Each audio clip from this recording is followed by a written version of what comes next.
Hey, everybody, and welcome to this episode 221 of the Thought Team Navigating Now virtual roundtable series.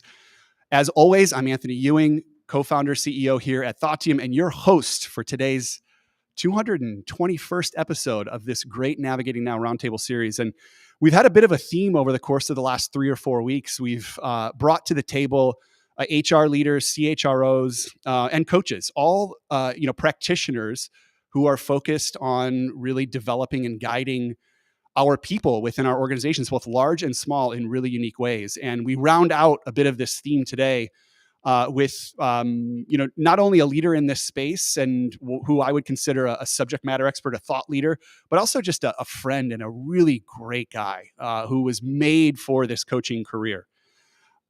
We are bringing to the table Chris Weiss. He is a co-founder and partner at TruePath Consulting.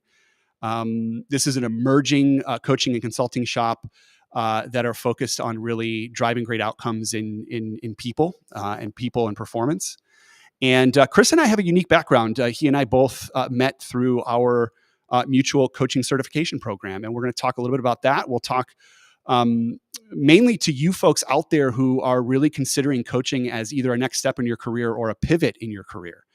And Chris and I came with similar backgrounds, but we all have very unique stories. And I'm really, really excited to bring Chris to the table to unpack this topic of becoming a coach or developing your path to coaching. With that, Chris, welcome to the table. Great to see you, brother.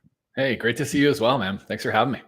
Yeah. So Chris, you and I, we go back to almost a year and a half ago. We were kind of standing at the doorstep of this kind of our own unique step into the coaching foray. I met you at the beginning of our coaching certification program. We both went through the Lumia program. Shout out to our Lumia folks who are watching either live or I'm sure we're going to send this to a few of you post. Yeah. And I just, what attracted me to you, Chris, was that you brought such a wonderful and wide lens for applying coaching in a lot of different ways. And that's because of the background that you brought to, the start of your official coaching career.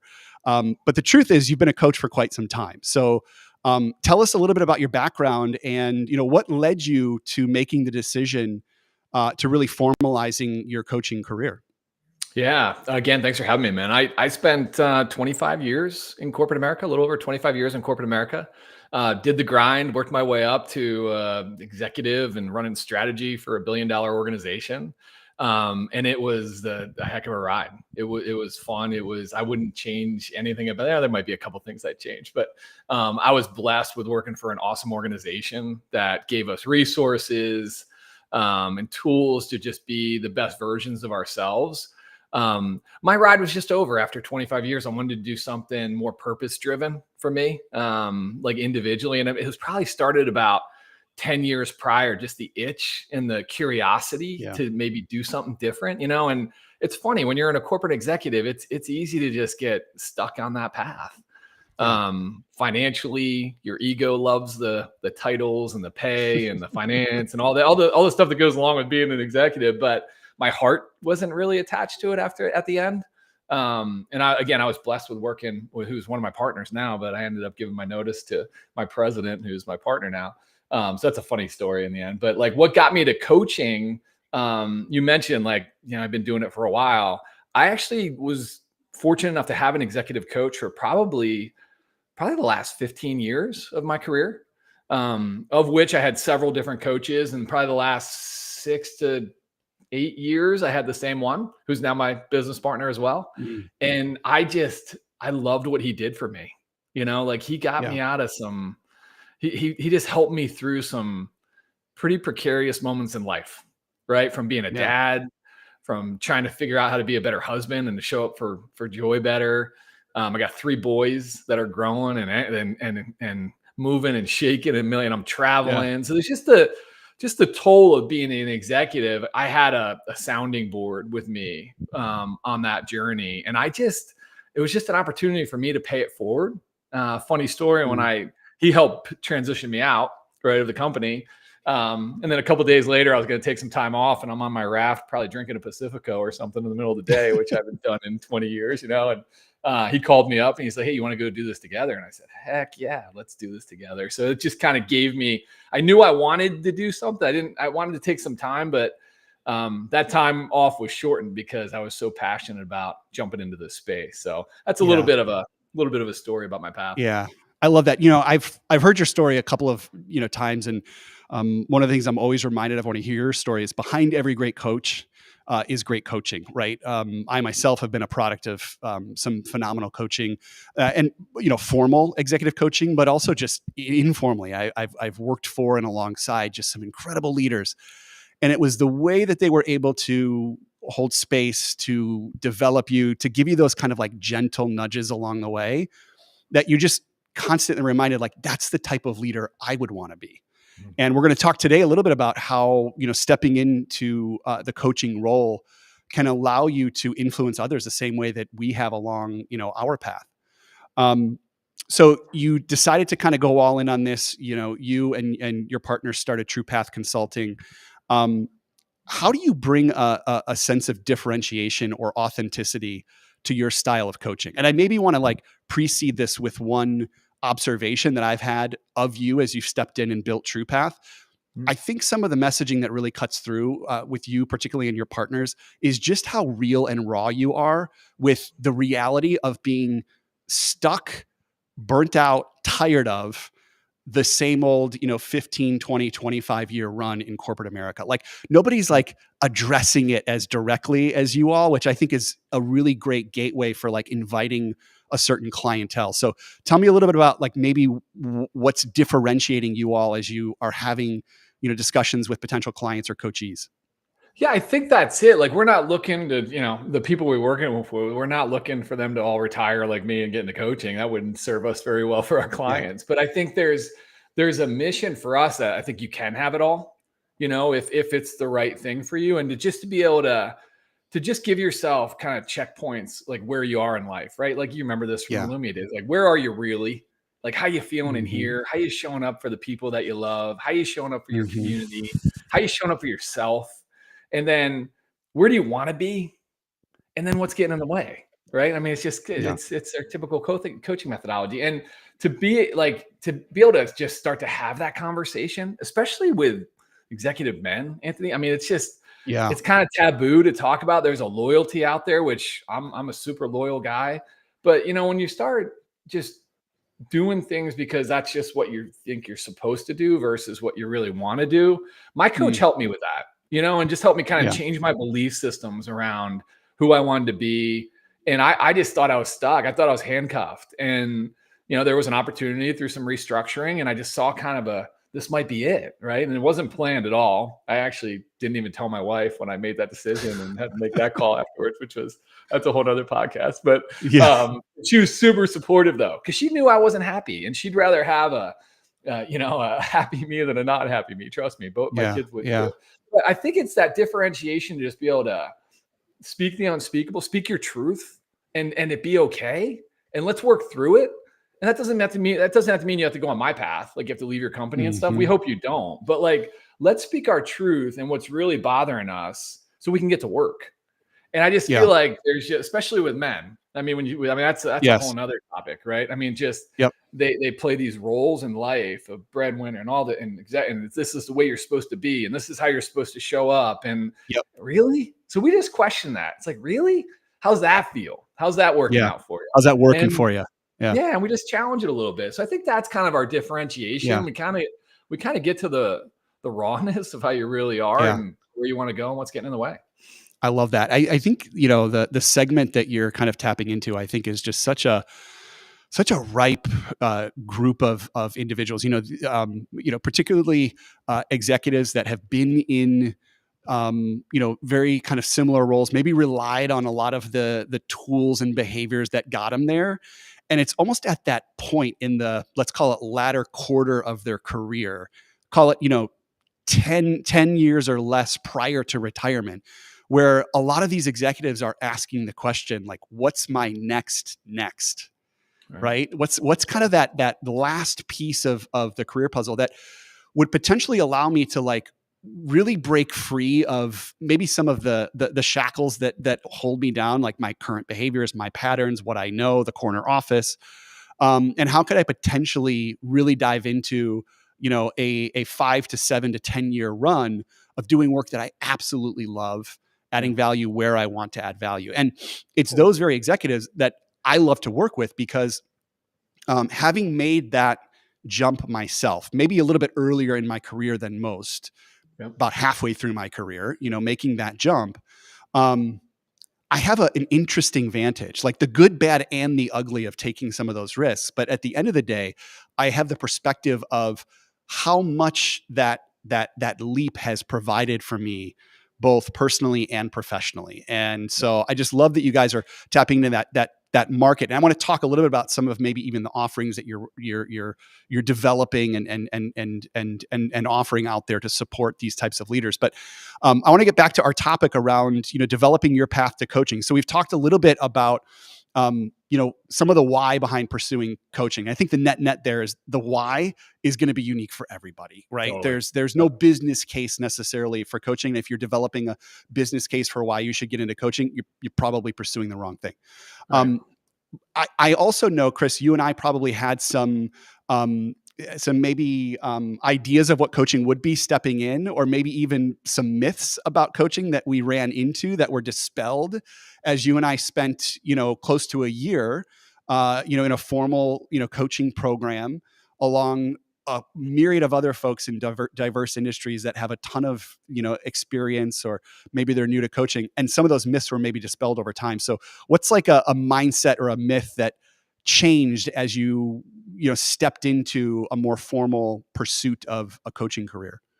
Yeah, my biggest one that I had, just that imposter complex that like I need to, go back to 10 years of schooling, and I don't have what it takes to be a coach, and I don't have, Yeah. it's like how are people gonna take me seriously?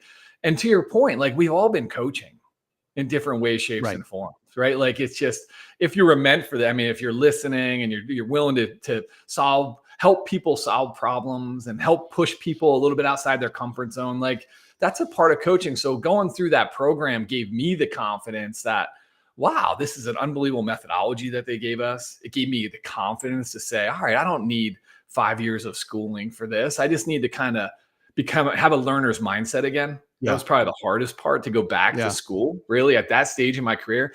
It's funny, you go from a corporate career where like you have to know everything.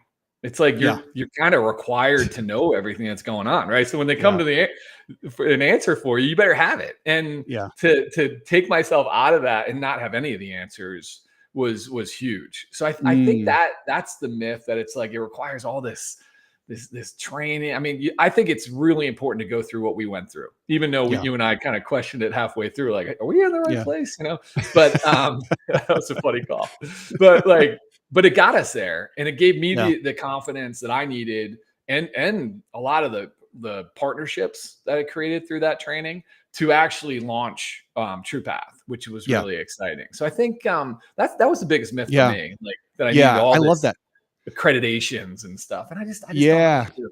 Yeah. It's funny because I mean, you and I were in a cohort of again a diverse group of other professionals, and I think the number one of the big themes that came through with everybody in the cohort was that there was a little bit of this sense of like imposter syndrome, Totally. and I think you can find confidence and solace in just hearing from other people like, hey, I don't have the answers either.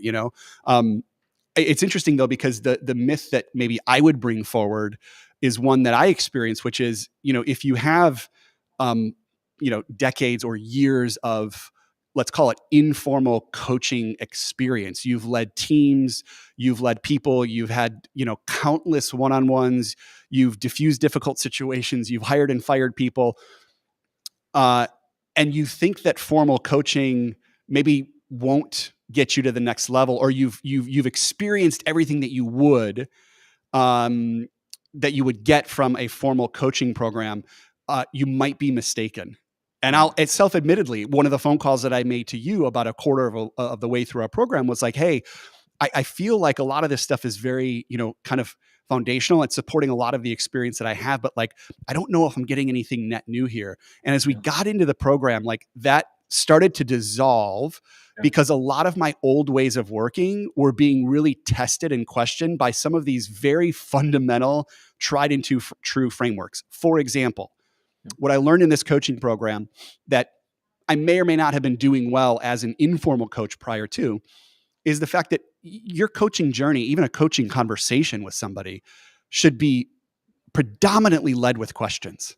Yeah. And I know that, like, and again, that's one of those like common sense things. Like, of course, we allow our coachees to arrive at their own answer. But when you're in a formal coaching environment and you have to actually role play and practice calls where everything is led with a question, nothing is ended, you have to defer your own experience and advice, which I'm always so pumped to deliver. You realize like a lot of what I maybe have been doing in the past wasn't coaching. It was managing or it was mentorship. And so I think one of the myths as well too is like, just because you've been in the game for quite some time doesn't mean that you can't really pick up on more formal, behaviors that allow you to be more effective in the coaching space. Totally agree, man. Yeah. And for everybody listening, Anthony would get on these role plays and he would literally stop himself in the middle and be like, I'm doing it again. I'm giving the answers.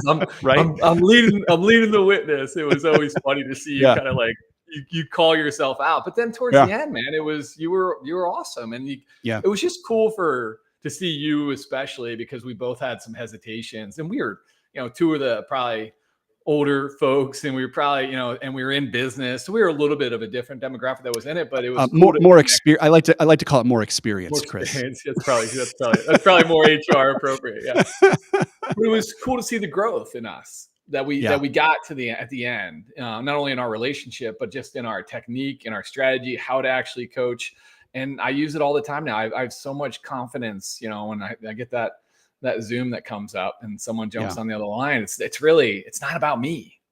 It's not about me. It's about them and figuring out where they want to go and what's getting in their way, and just being on the path with them is really what it's about. And that was, a lot of my old job. It was about me. It was about my title. It was about getting profit. It was about moving the ball, and to take kind of that pressure off was enlightening. It was refreshing.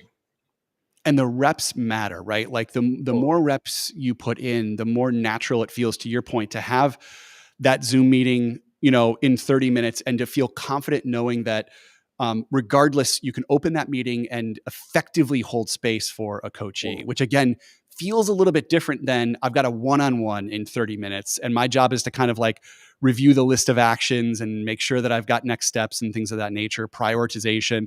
Like this is truly holding space. And it takes reps to develop like a natural talent to do that. And for those folks who are potentially entertaining coaching, hopefully today's discussion is really informing and enabling, your understanding of what coaching is and maybe sometimes what coaching isn't. Lastly, I want to touch a little bit, Chris, on, as you and I are building and scaling coaching practices in our respective organizations.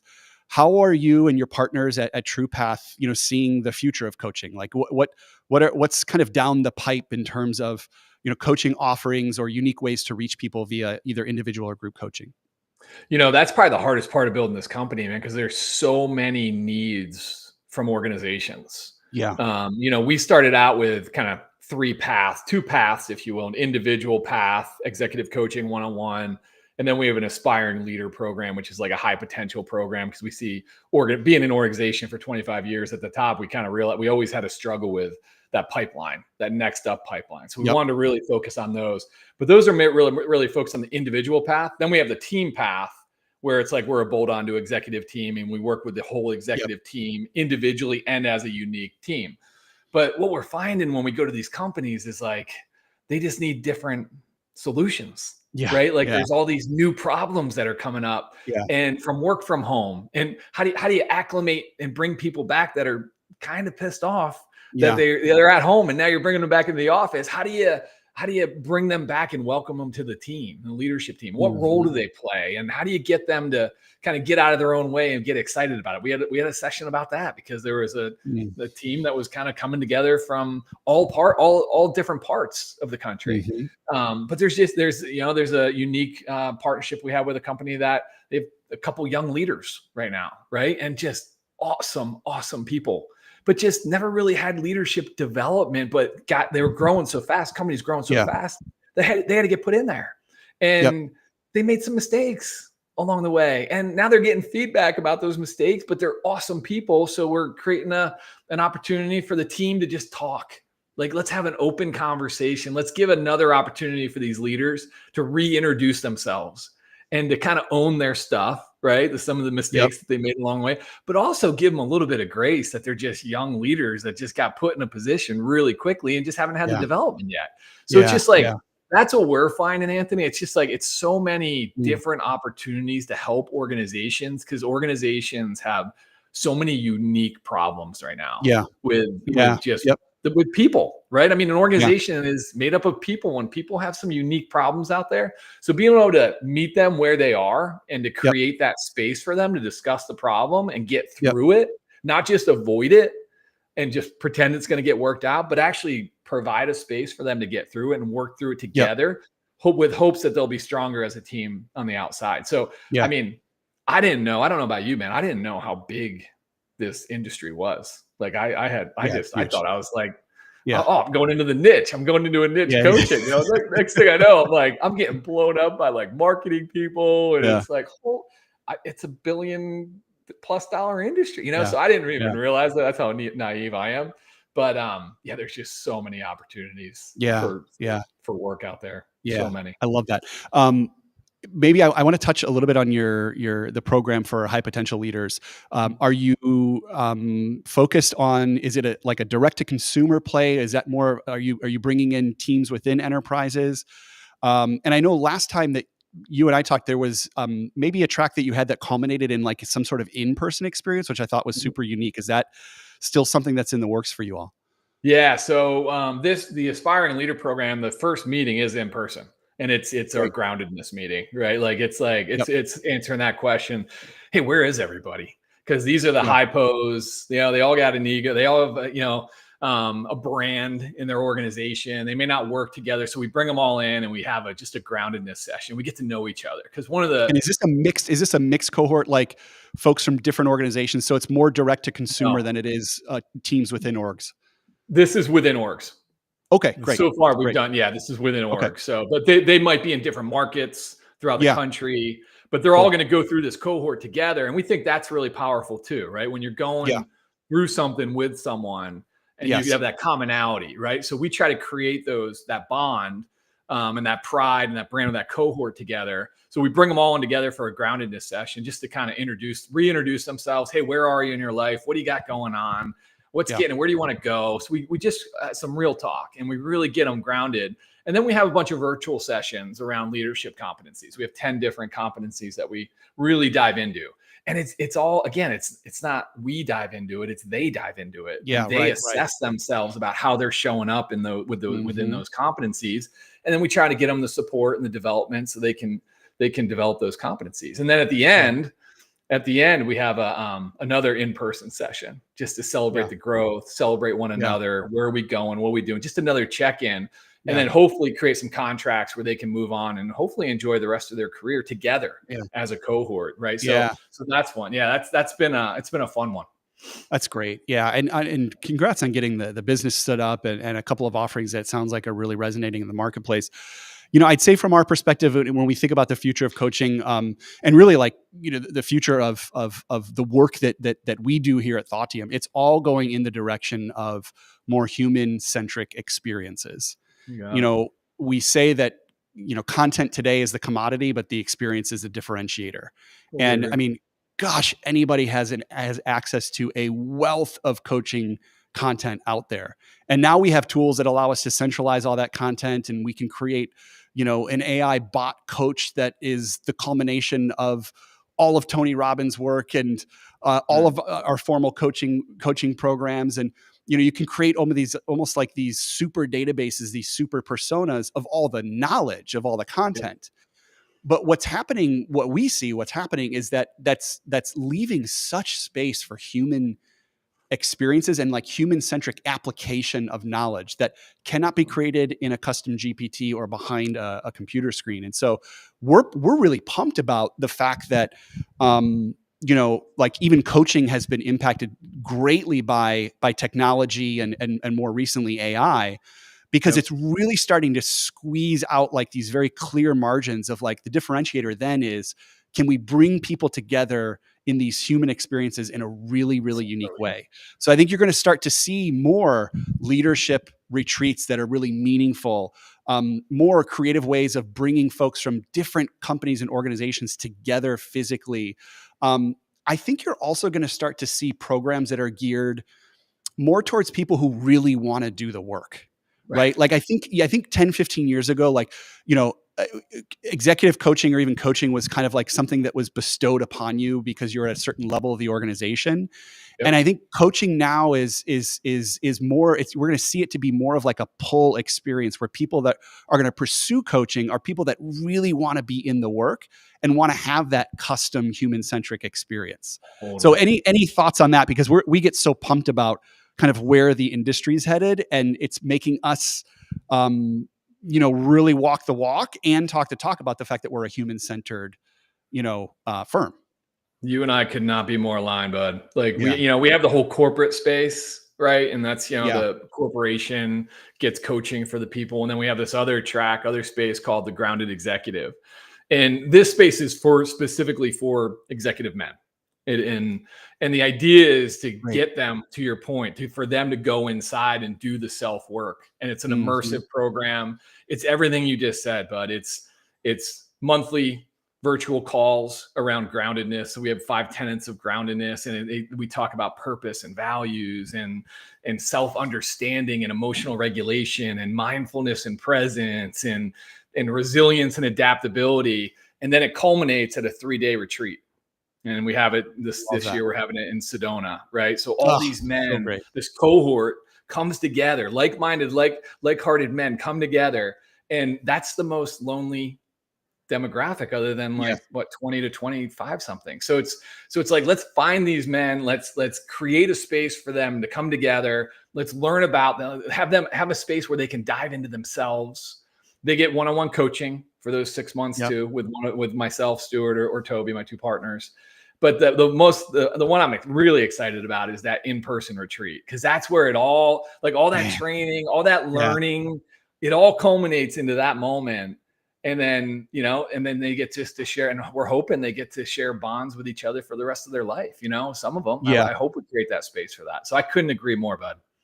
Little really important things come from those experiences. Like that cohort will be on a text thread post that experience for the next 7 years, talking about the next retreat or giving big life updates, et cetera. Right. I mean, that's what happens in the margins. And we're trying to use technology too, right? We're still trying to use technology. Like we have an app called Circle to create that cohort interaction, experience. But like what you said about getting together and just connecting, and I'm super excited about that. I hope they are texting 7 years from now. And I hope, and then we're going to create an alumni association and stuff like that too. So as we keep building, this is the inaugural one this year. We're launching in June, but I can't wait.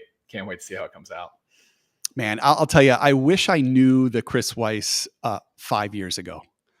I really do, because I even having not known you in your previous life, professional life, I can even sense the shift that's taken place in your life as you have pursued not just coaching, but like your real passion.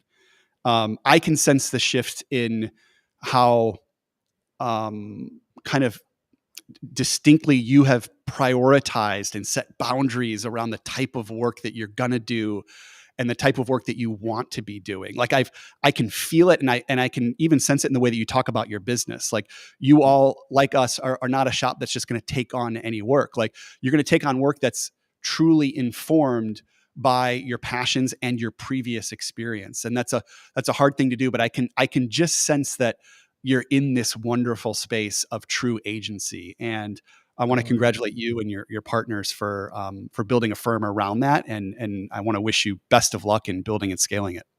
Yeah. Anthony, thanks for that, man. It's, I think you probably would have saw still a pretty happy guy, right? But just inside, inside you might not have seen, you might not have seen all of Does it. Chris Weiss have a bad day? That's really what I want to see. He does. Yeah, he does. I'm not that Pollyanna, but there's, life's still hard from time to time. But it's cool to be able to follow your passion and do what really makes you happy.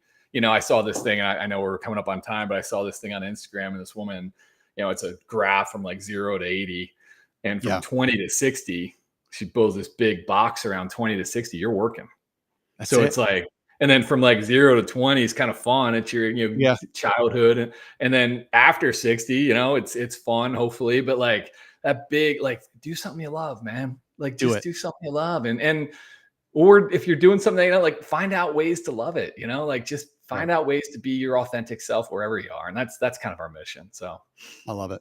Do you have a quick minute for an ending lightning round? We like to kind of do a lightning round at the end, and the focus is to get to know you a little bit more personally. I know you're up for it. First question: what's something that you're reading, watching, or listening to right now that you're really geeking out about? All right, so two things. A book I read A New Earth every day or not every day, every year. It takes me. It's already March and I'm not done it. It's like super deep. It's by Eckhart Tolle, and that is a game-changing book.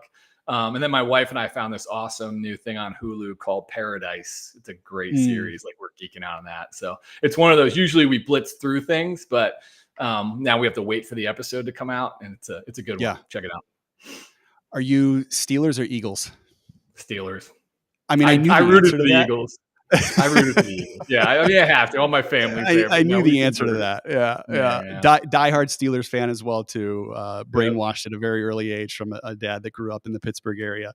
We'll see who's going to be throwing for them next year. It's really, really interesting. I know. We just roll with the punches as Steelers fans. Sometimes we're in that season. What's maybe one thing,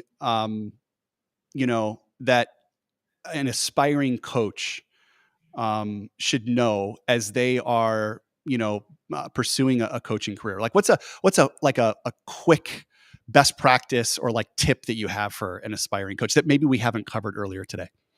Yeah. Meet them where they are. It's not about you, it's about them. And you being okay with that. And that took me a lot to unwind, because for years it was about me. Right. And I had to have the answers, and it's not, it's about them, and create that space for them to find where they want to go. Like you can't find it for them.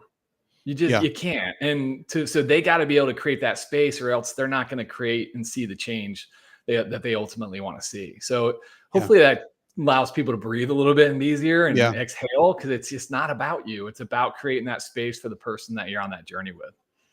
Love that. Last question. I want you to think about something, Chris, that you really admire about yourself, and finish this sentence. If the world were a lot more like Chris, it would be blank. A lot more fun. I love that.